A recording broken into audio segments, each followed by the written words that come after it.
PT Garuda Indonesia Persero Tbk buka suara perihal penurunan peringkat kualitas layanan dari maskapai bintang 5 menjadi bintang 4 oleh lembaga pemeringkat penerbangan global Skytrax.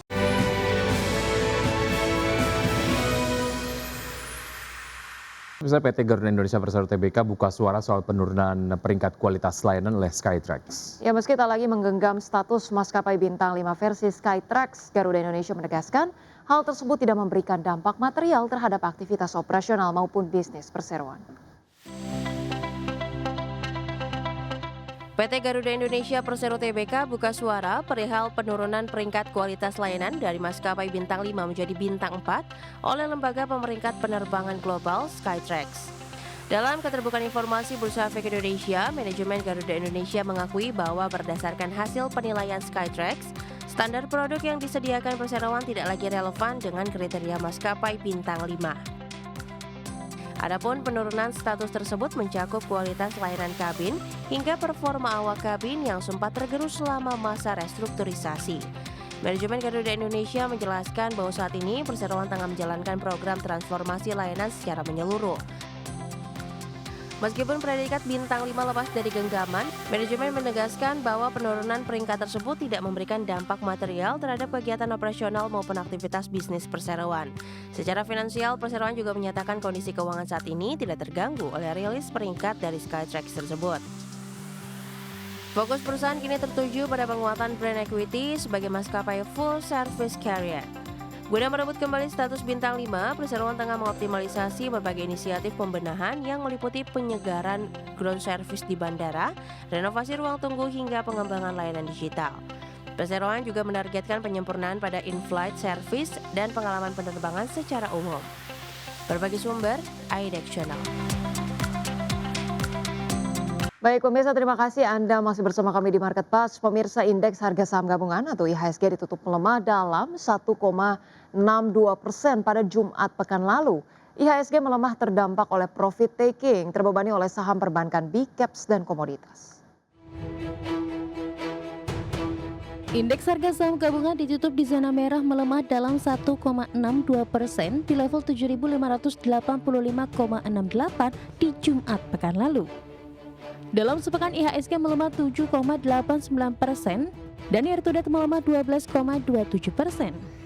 Seluruh indeks sektoral di BI melemah dengan sektor yang turun paling dalam sektor perindustrian anjlok 3,37%, sektor barang konsumen non primer turun dalam 3,34%, energi melemah 2,86%, barang baku tertekan 2,23%, infrastruktur terdepresiasi 1,77%, serta properti dan real estate turun 1,37% dan sektor keuangan merosot 1,19%.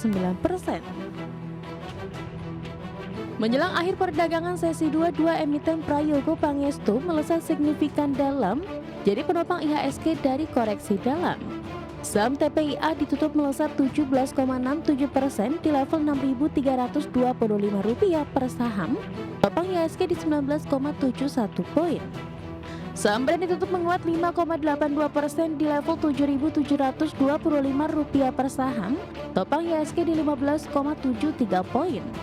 Sementara saham-saham yang menjadi pemberat datang dari saham BMRI ditutup melemah 2,83% di Rp4.980 per saham, beban IHSG di 11,3 poin. Saham BBRI ditutup melemah 2,13% di Rp3.670 per saham dan bebani indeks 11,04 poin. Saham BIA ditutup melemah 4,67% di Rp12.750 per saham, sedangkan IHSG di 10 poin. Saham BRMS ditutup koreksi 6,43% di Rp800 per saham, bebani IHSG 9,74 poin. Adapun pasar keuangan Indonesia masih dibayangi sentimen perang Amerika Serikat, Israel, dan Iran yang memanas dan lonjakan harga minyak akibat pasokan energi global terganggu. Di Kamis harga minyak jenis Brent ditutup di $85,41 Amerika per barel, melonjak 4,93% dan menjadi yang tertinggi sejak 1 Juli 2024.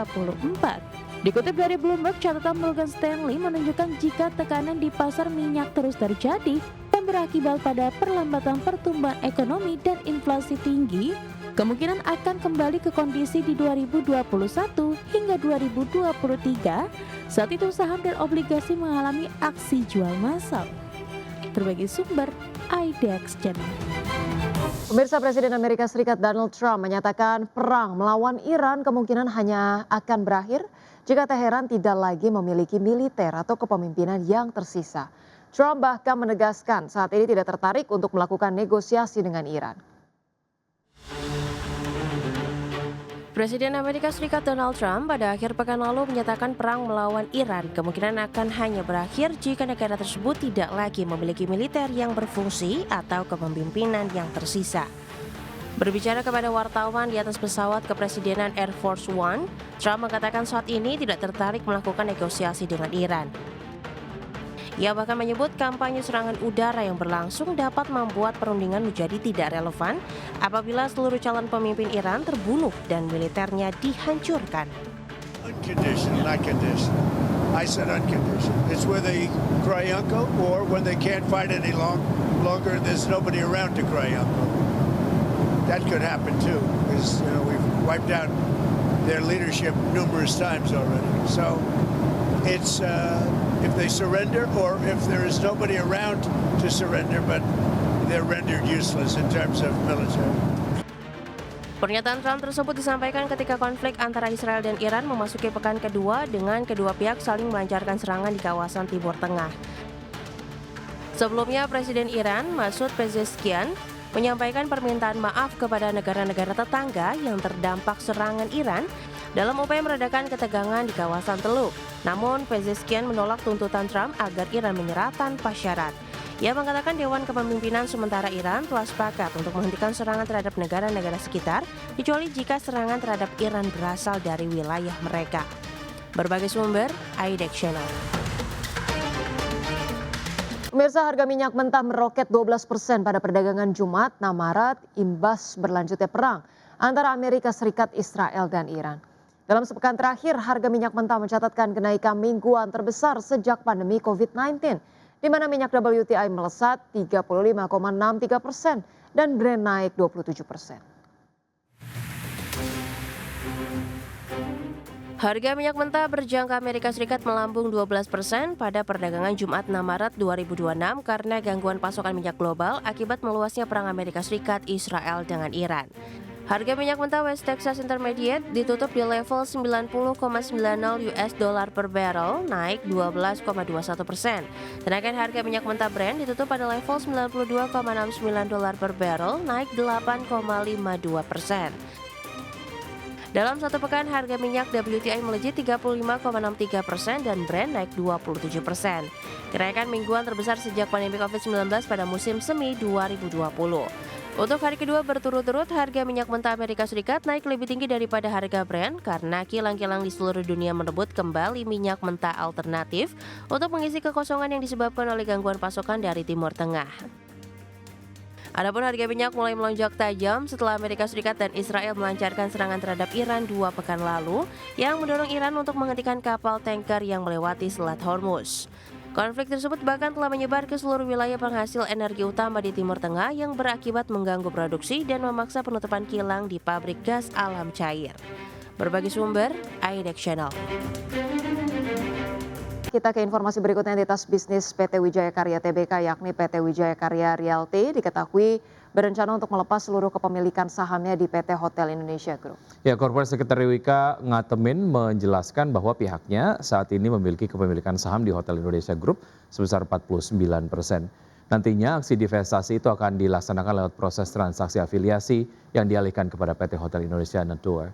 Adapun nilai jual beli yang telah disepakati antara Waskita Realty dengan Hotel Indonesia Tour sebesar 7,8 miliar rupiah. Apabila transaksi ini rampung dilaksanakan, maka PT Hotel Indonesia Tour atau Injourney Hospitality akan menggenggam penuh kepemilikan saham atas PT Hotel Indonesia Group.